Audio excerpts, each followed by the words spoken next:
आज का वचन का टॉपिक है जन्म के अंधे का दृष्टि मतलब आँखों का दान करना।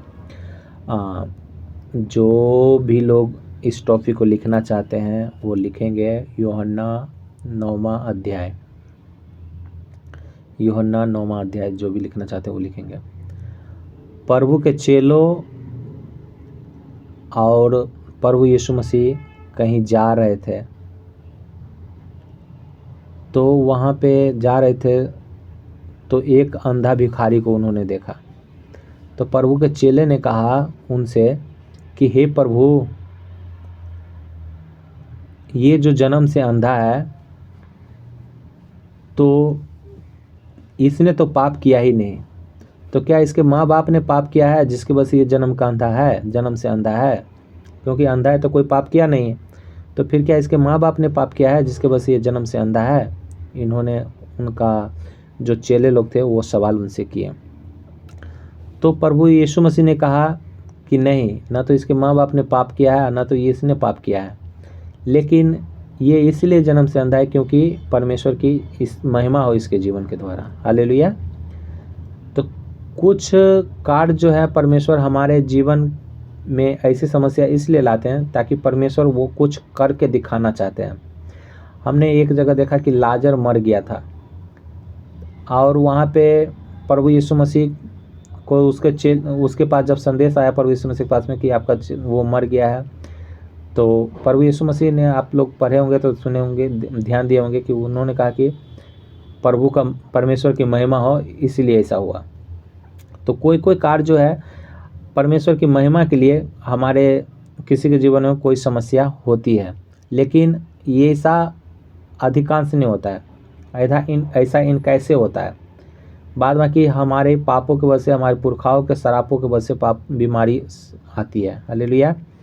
लेकिन वो इन कैसे होता है, कोई कोई ऐसा धर्मी होता है जिसके जीवन में आप देखते होंगे कि ये बहुत शरीफ है, बहुत अच्छा है, लोगों को भलाई करने वाला है, फिर भी इसके जीवन में कोई समस्या है, तो परमेश्वर उसके जीवन से महिमा लेना चाहता है, लेकिन वो कहीं ना कहीं चूकता है, कहीं ना कहीं वो परमेश्वर से मुड़ जाता है, जिसके वजह से उनके जीवन से महिमा नहीं हो पाती परमेश्वर की।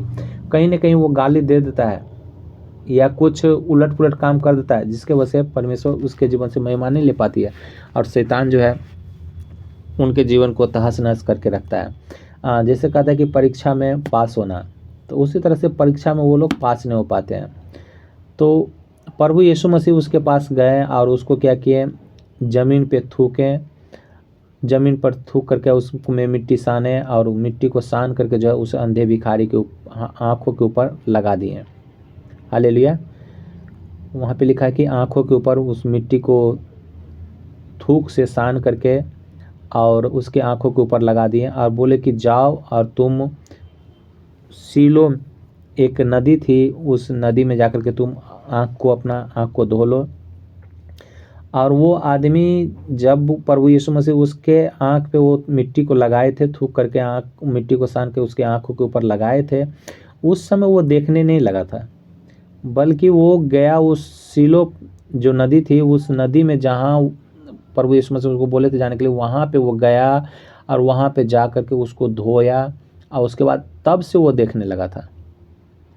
अब यहाँ पे दो रंग की बात होती है कि पहली बात ये कि प्रभु यीशु मसीह ने इससे पहले भी अंधा को ठीक किए, तो उसके ऊपर केवल हाथ से स्पर्श किए और वो अंधा देखने लगा।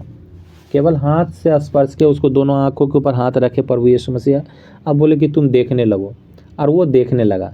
लेकिन इसको जो है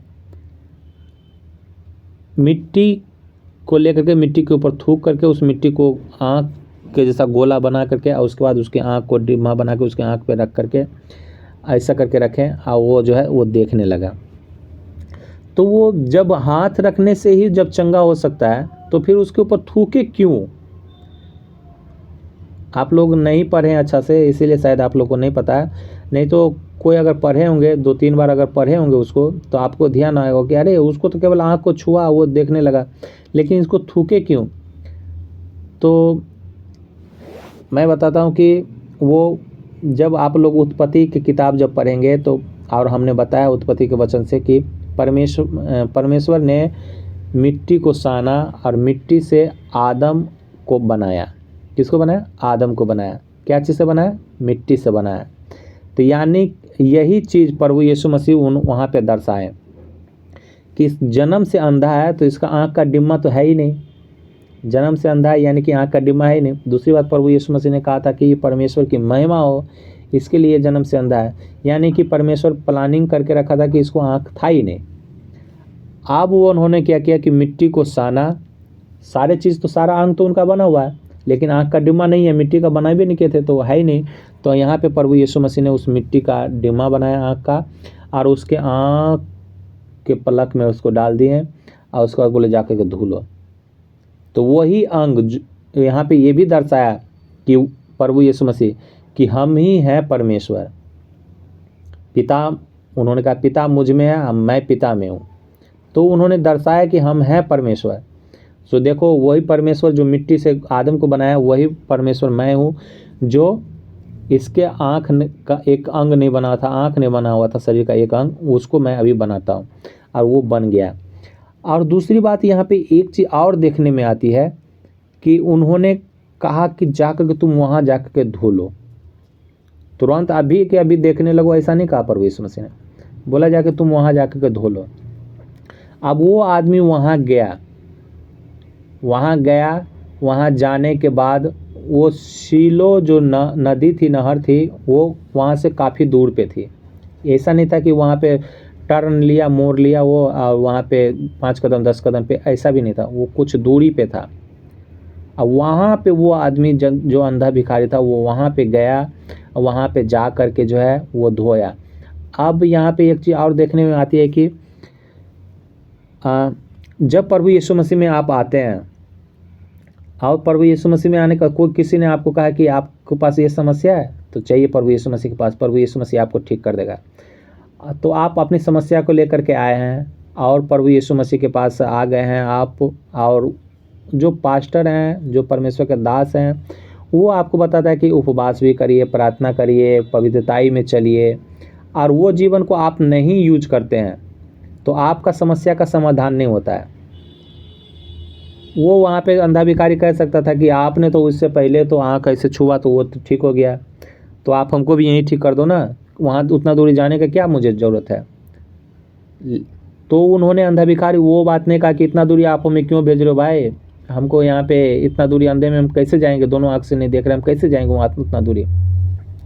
लेकिन उन्होंने ऐसा नहीं कहा। अब वो जा कर के और जो वो गया, तो एक चीज़ और है कि वहाँ पे उसको किसी तरह की परेशानी भी नहीं हुई, वहाँ पे जाने में उस अंधा भिखारी को उस जगह पे जाने में किसी तरह की परेशानी भी नहीं हुई और वो वहाँ से आ भी गया। तो इसी तरह से आप लोग को अगर परमेश्वर के दास ने या परमेश्वर को कोई जन ने कहा है कि भाई उपवास करो, प्रार्थना करो, वचन पढ़ो, भजन करो, गाना सुनो, परमेश्वर की महिमा करो, धन्यवाद करो, और ऐसा आप नहीं करते हैं तो आप आशीष नहीं पाते हैं। और अगर ऐसा करते हैं, बोलते कि भाई चलो ना यीशु मसीह में आ गए, ऐसा करके देख ही लेते हैं, तो ऐसा आप करते हैं तो परमेश्वर की आप आशीष पाते हैं। हालेलुया। और वहाँ से वो अंधा भिखारी जो बता रहे हैं कि वो देखता हुआ वो आ रहा था और परमेश्वर की महिमा बड़ाई कर रहा था।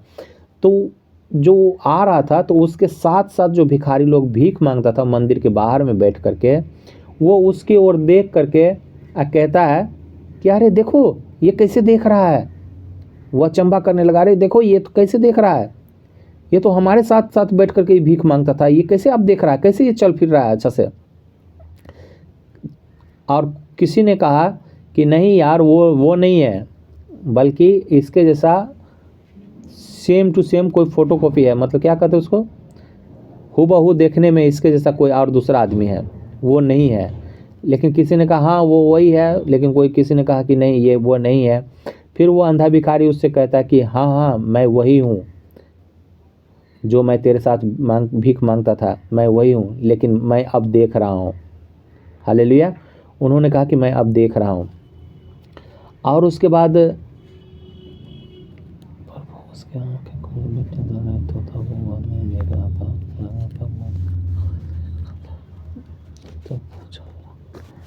फिर उसके बाद लोगों ने पूछा, जो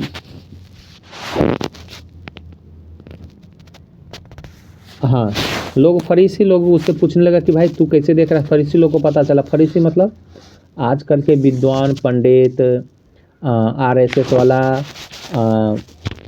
ये जो ज्योति शर्मा आप जैसा देख रहे हैं, उनके जैसा कुछ लोग बुद्धिमान अपने आप को दिखाने वाला है कि हम लोग बुद्धिमान हैं, लेकिन वो दरअसल में बुद्धिमान है नहीं, लेकिन उसको लगता है कि हम बुद्धिमान हैं। तो इसी तरह से वो फरीसी था, लेकिन फरीसी में इसमें बहुतों का अंतर है, क्योंकि ये लोग को तो लगता है कि हम बुद्धिमान हैं और यूट्यूब के ज्ञान से वो ज़्यादा ज्ञानी अपने आप को समझता है। लेकिन ये लोग फरीसी लोग जो था, फरीसी शास्त्री लोग था, वो सचमुच में बहुत ज्ञानी था वो, और वो परमेश्वर को मानने वाला था, परमेश्वर के वचन को भी बहुत मानता था। लेकिन वो यीशु मसीह के बारे में वो चूक गया, वो फरीसी लोग चूक गया। और वो धन्यवाद करिए परमेश्वर के, अगर वो लोग नहीं चूकता तो आज हम लोग नहीं बचाए जाते, और आज हम लोग परमेश्वर की गवाही नहीं लेते और परमेश्वर की महिमा नहीं कर पाते। लेकिन उन्होंने चूक गया, और चूका क्यों? वो अधिक बुद्धिमान होने की वजह से, अधिक घमंडी होने की वजह से। तो उन्होंने पूछा उसे कि तू चंगा कैसे हो गया, बता। उन्होंने पूछा कि तू कैसे देखने लगा। तो उन्होंने कहा कि मैं नहीं जानता हूँ कि मैं कैसे देखने लगा हूँ, मैं जानता हूँ, बस इतना जानता हूँ कि मैं अंधा था और यीशु मसीह ने मुझे बोला, आँखों पर मिट्टी लगा दिया और बोला जाकर तू सिलो में जाकर धो ले, और मैं उसको धोया और मैं तब से मैं देखने लगा हूँ। फिर वो बोला कि वो है कहाँ, वो कहाँ है? तो उन्होंने कहा मैं नहीं जानता कि वो कहाँ है, क्योंकि वो तो अंधा था, तो वो कैसे जानेगा कि वो कहाँ है नहीं है। तो उन्होंने कहा कि मैं नहीं जानता कि वो कहाँ पर है, और प्रभु यीशु मसीह भी उस जगह से कहीं दूसरे जगह चले गए थे। क्योंकि अभी आप देखते हैं कि आप हमसे वचन सुन रहे हैं तो नित्य दिन आप यहीं पे हम मिलते हैं आपको, कोई पास्टर का चर्च में जाते हैं तो नित्य दिन आपको वहीं पे मिलते हैं।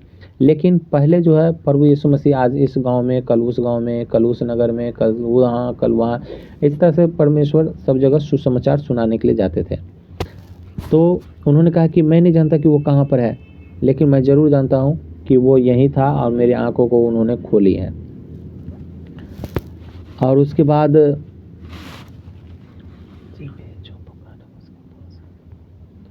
हाँ, तो इसी तरह से प्रभु यीशु मसीह जिस तरह से उस जन्म के अंधे के पास गए और उसकी आंखें खोली, उसी तरह से हम लोग भी अगर परमेश्वर को पुकारते हैं, हे परमेश्वर, अगर दिन दुखिया बन करके अगर हम पुकारते हैं, हे परमेश्वर हम पे तरस खा, हम पे दया कर, हम पे करुणा कर, हमारे दुखों को देख, हमारी समस्याओं को देख, अपनी महिमा मेरे जीवन में प्रकट कर, हे पिता मुझ पे दया कर, हे परमेश्वर मुझ पे करुणा कर, तो वो परमेश्वर अपने करुणा करने के लिए हमारे आपके पास आ जाते हैं। और ये लोग, ये इसी बातें आप लोग जीवते गवाही हैं कि आप लोग ने ऐसा देखा है। हालेलुया। और वो सारे दुखों को वो परमेश्वर दूर करता है। फिर उसके बाद वही जो शास्त्री फरीसी जो मैंने कहा था, वो शास्त्री फरीसी उन्होंने कहा कि ये परमेश्वर की ओर से नहीं है, क्योंकि वो सब्त का दिन को नहीं मानते हैं। सब्त का दिन मतलब जिस तरह से सपोज डेट मान लीजिए कि आजकल हम लोग जैसे संडे को चर्च जाते हैं, या संडे को ऑनलाइन मीटिंग आते रहता है, या हाँ, तो इसको सब्त का दिन वो लोग मानते थे। तो मूसा के वचन के अनुसार सब्त के दिन कोई काम काज आप नहीं करते, न तो यहाँ तक कि आप कोई पशु को भी खाने के लिए आप नहीं देते, न तो खुद आप खाते, और परमेश्वर की उस दिन आराधना करते, आप परमेश्वर की महिमा करते, उस दिन परमेश्वर की महिमा करने में पूरा समय को बिताते थे। तो वो कहते हैं कि यहाँ आज के दिन तो चंगा करने का दिन है नहीं, यानी कि ये परमेश्वर की ओर से नहीं है, ये दुष्ट की ओर से है, वो शैतान की ओर से है। लेकिन दूसरों ने कहा कि पापी मनुष्य ऐसा चिन्ह नहीं दिखा सकता है, जो परमेश्वर की ओर से नहीं हो ऐसा चिन्ह नहीं दिखा सकता है। हालेलुया। आप लोग भी ऐसे हैं, और सब लोग, जो लोग आपको नहीं जानता है वो लोग आपको नॉर्मल और हल्के मिलेंगे। लेकिन आप जब किसी को कोई बीमार, कोई समस्या होगी, तो आप लोग जा कर के उसको तेल लगा देते हैं, आपका पास में जो एनोंटिन तेल है वो तेल को लगा देते हैं, उसको पानी को पिला देते हैं और वो आदमी ठीक हो जाता है। अब वो कहता है कि हाँ हम ठीक हो गए हैं, हम ऐसे समस्या से आज़ाद हो गए। तो जो आदमी ठीक हुआ वो तो मानता है, और जो आदमी देखा है कि हाँ सच में ये बीमार था वो तो मानता है। लेकिन कुछ आदमी इसी में से जो ऐसा होता है कि वो कहता है कि छोड़ यार, ऐसे कैसे हो सकता है, वो तो हम तो जानते हैं कि ये तो नहीं तो वहाँ गई, नहीं तो वहाँ गई, नहीं तो वहाँ गई, न तो ये की न तो वो की, फिर भी ऐसे चमत्कार इसके जीवन से कैसे हो सकता है। लेकिन उन्होंने कहा कि अगर ये पापी मनुष्य होता तो ऐसा चिन्ह चमत्कार नहीं दिखा सकता था।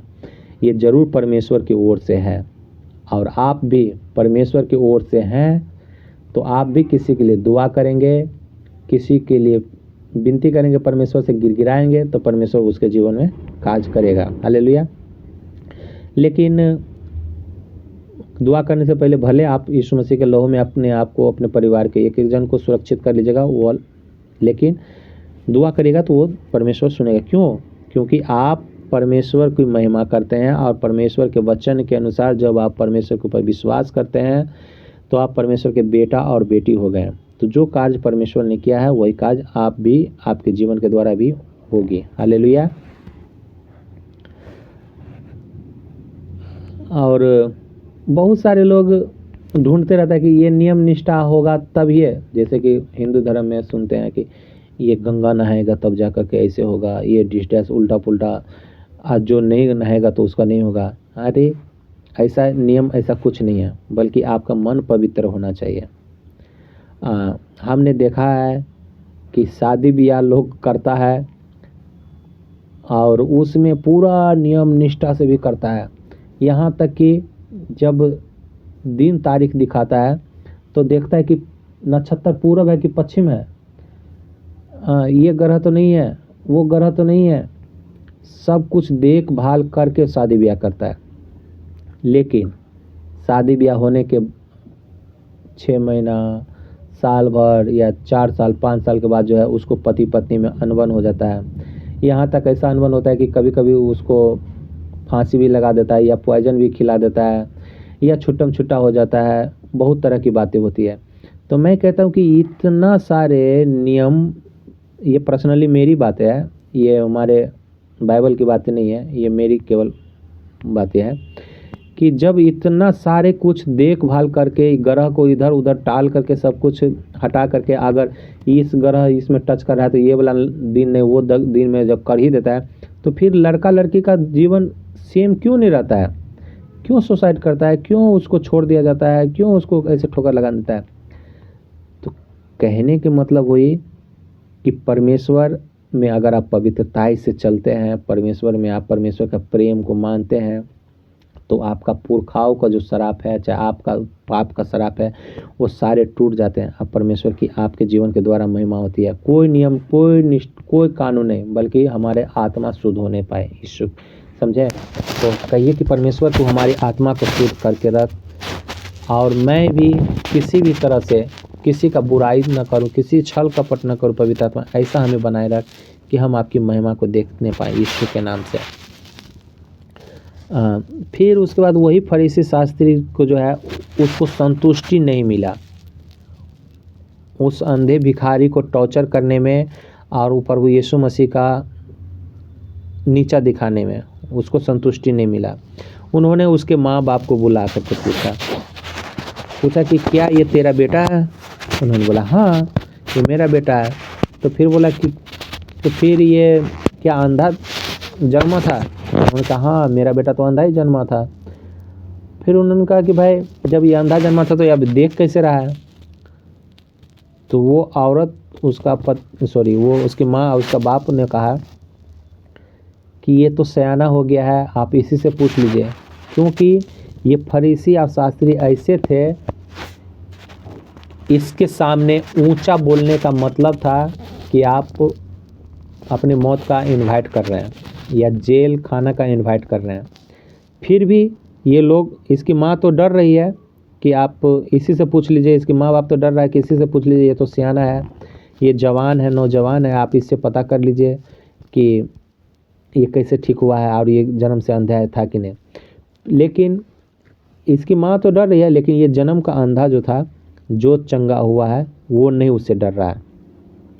अब उसके बाद उसको कह रहा है कि हाँ भाई, मैं तो बता दिया हूँ कई बार तुमको, कई बार तू पूछ लिया हमसे कि भाई तू जन्म के अंधा था तो कैसे देखने लगा। मैं तुम्हें कई बार कह चुका हूँ कि मुझे यीशु मसीह ने ठीक किया है, यीशु मसीह ने मुझे ठीक किया है। तो फिर तुम क्यों बार बार हमसे पूछना चाहते हो? क्या तुम यीशु मसीह को चेला, तुम भी क्या यीशु मसीह का चेला बनना चाहते हो? वहाँ पे ये झुझला गया, और झुझला करके और उसका गुस्सा होकर के उसको कहता है जो कि हम तो मूसा के चेले हैं, तुम ही इसके चेला बनो, तुम तो पाप से जन्मा हुआ है।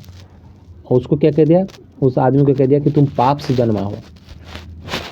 अब यहाँ पे एक चीज़ और देखने की बात होती है कि आप की समस्या चाहे जैसी भी हो और आप यीशु मसीह के पास आते हैं, तो आपकी समस्या का जब समाधान हो जाती है, तो फिर भी बहुत सारे लोग आज भी हैं, भले यीशु मसीह को मान लिया हुआ, यीशु मसीह उसके जीवन में कार्य किया है, लेकिन ये अंधा भिखारी के जैसा कोई दिलेरी नहीं है, कोई दिलेरी नहीं है। सब आप छुपाते रहता है कि कोई क्या कह देगा कि यीशु मसीह को तुम मानते हो। अरे यहाँ तक कि अपना अपना सब कुछ स्टेटस पे लगाएगा, व्हाट्सअप स्टेटस पे लगाएगा, फेसबुक स्टोरी पे लगाएगा, और क्या क्या होता है जहाँ तहाँ सब जगह लगाएगा, वॉल पेपर पे लगाएगा, हर जगह का। लेकिन यीशु मसीह का फ़ोटो कोई नहीं लगाएगा। क्यों नहीं लगाएगा? क्योंकि लोग देखेगा तो क्या कहेगा, लोग जान जाएगा कि हम यीशु मसीह को मानते हैं तो क्या कहेगा। अरे जो आपके लिए मारा गया है, जो आपके लिए बेइज्जती सा है, जो आपके लिए अपने मुंह पे थुकवाया है, जो पाप आप किए थे आपका पाप उसने ले लिया है। बस इतना ही नहीं, बल्कि जो समस्याओं को लेकर के आप बहुत सारे डॉक्टरों वैद्यों के पास कहाँ कहाँ गए, कितना कितना पैसा खर्चा किए, वो आपको नहीं पूरा कर पाया है। और आप यहाँ पे फ्री में आकर के आप चंगे हो रहे हैं, फ्री में आकर के ब्लेस हो रहे हैं, आशीषित हो रहे हैं, आपके बंधनों से आप टूट रहा है, फिर भी आपको स्टेटस पे लगाने में शर्म आती है, क्योंकि कोई हमको क्या कह देगा, नहीं कह देगा। परमेश्वर की भजन लगाने में, परमेश्वर के भजन सुनने में, आपके वचन सुनने में और गाना सुनने में भी, गाने में, गुनगुनाने में भी आपको लज्जा होती है, क्योंकि दूसरा क्या हमको कहेगा। लेकिन उस परमेश्वर जिसको आप जानते भी नहीं थे, आपके बगल में मुसलमान है, आप मुसलमान को जानते थे लेकिन यीशु मसीह को नहीं जानते थे आप, वो आपके जीवन में काज किया। मुसलमान का अल्लाह आपके जीवन में काज करता है तो एक चलने वाली बात है कि आपका पड़ोसी है। लेकिन उस यीशु मसीह, जो यीशु मसीह को लोग कहता है कि इजराइल का परमेश्वर है, अंग्रेज़ का परमेश्वर है, फिर भी वो आपका मैथिली में रोना गिड़गिड़ाना सुन करके आपके जीवन में काज किया है, आप उसके नाम लेने में शर्माते हैं। तो उसके नाम लेने में शर्माइए नहीं, उसके भजन गाने में शर्माइए नहीं। परमेश्वर का वचन कहता है, ये भी कहता है कि तुम मुझसे प्रार्थना कर तो मैं तुम्हें दूंगा। तो परमेश्वर ये भी कहता है कि जो मेरे नाम को इनकार करेगा उसका नाम को भी जो मेरे नाम को पृथ्वी पर इनकार करेगा उसके नाम को भी मैं भी अपने पिता के सामने उसको मैं इनकार कर दूंगा। पिता के सामने क्या मतलब? स्वर्ग में जब न्याय का दिन आएगी तो उस समय कह देगा, हाँ पिता हम इसको नहीं जानते हैं। भले आप उसके वचन सुनते थे, भले आप उसके पास आशीष लिए थे, आप उससे भले आप उसको कहेंगे कि हे प्रभु हम तो चर्च में तो जाते थे, हे प्रभु हमको ये समस्या थी, आपने तो मुझे ठीक किया था, ऐसे आप उसको कहेंगे। आप बोलेगा कि जो कि तुमने लोगों के सामने कहा मेरा नाम को माना।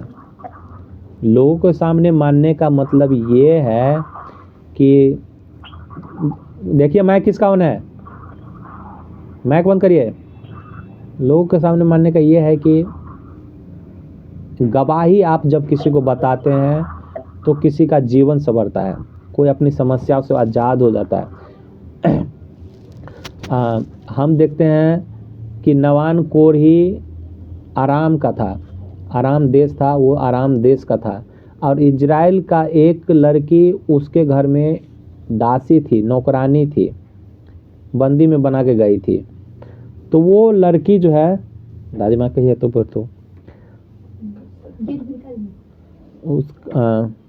वो लड़की जो है कहा नवान कोढ़ी के बारे में, वो अपने मालकिन से कि अगर मेरा स्वामी इजराइल में होता तो वहाँ का परमेश्वर का दास जरूर इसे ठीक कर देता।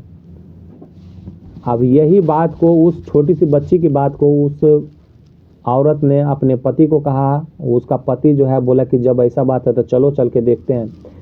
तो आया वो वहाँ से, और आया और उसके बाद वो एलिशा नबी के पास में आया, और एलिशा नबी ने कहा जाकर के तुम उस नदी में जाकर 7 डुबकी लगा, तुम चंगे हो जाएगा। और उन्होंने जाकर 7 डुबकी लगाया, वो चंगा हो गया। और वो उसी समय कहा कि मैं इजराइल के परमेश्वर को आज से मैं मान रहा हूँ, आज से मैं सारा जीवन तन मन से मैं इजराइल के परमेश्वर को मानता हूँ। तो एक गवाही से, आपकी एक गवाही से, आपकी एक कुछ छोटी सी गवाही से किसी का जीवन बच सकता है। वो नवान कोढ़ी का मतलब हुआ कि वो अशुद्ध हो जाता था। जैसे कोरोना किसी को हुआ था तो आप सुने होंगे कि 14 दिन तक उसको क्वारंटाइन कर दिया जाता था, उसके पास कोई खाना नहीं लेके जाता था, उसका थाली अलग होता था, प्लेट अलग होता था। वैसे ही उसका भी अलग हो जाता था, और उसको घर में नहीं रखा जाता था बल्कि घर से बाहर उसको रख दिया जाता था। अब वहाँ पे वो रहता था जब तक कि उसका कोढ़ ठीक न हो जाता था, तब तक उसको घर में नहीं लाया जाता था। और वो कोढ़ ही ऐसा हो गया था, और उसको उस लड़की की गवाही के कारण से जो है उसके जीवन में कोढ़ खत्म हुआ। अब आप सोच सकते हैं आप कि ये सेनापति था, उस लड़की की गवाही की वजह से इस सेनापति का जो कोढ़ खत्म हो गया, तो उस लड़की का जीवन क्या हो गया होगा। वो जो नौकरानी उसको जो नौकरानी का काम करती थी, उसका जीवन कैसा हो गया होगा। और उसके जीवन में क्या कहते हैं, ये कितना मानदान उसको करता होगा ये नवान कोढ़ी। हालेलुया। आगे लिखा तो नहीं है, लेकिन मुझे लगता है कि ये बेटी से भी ज़्यादा उसको मान मर्यादा करता होगा। नौकरानी नहीं बल्कि बेटी से भी ज़्यादा मान मर्यादा उसको करता होगा। हालेलुया।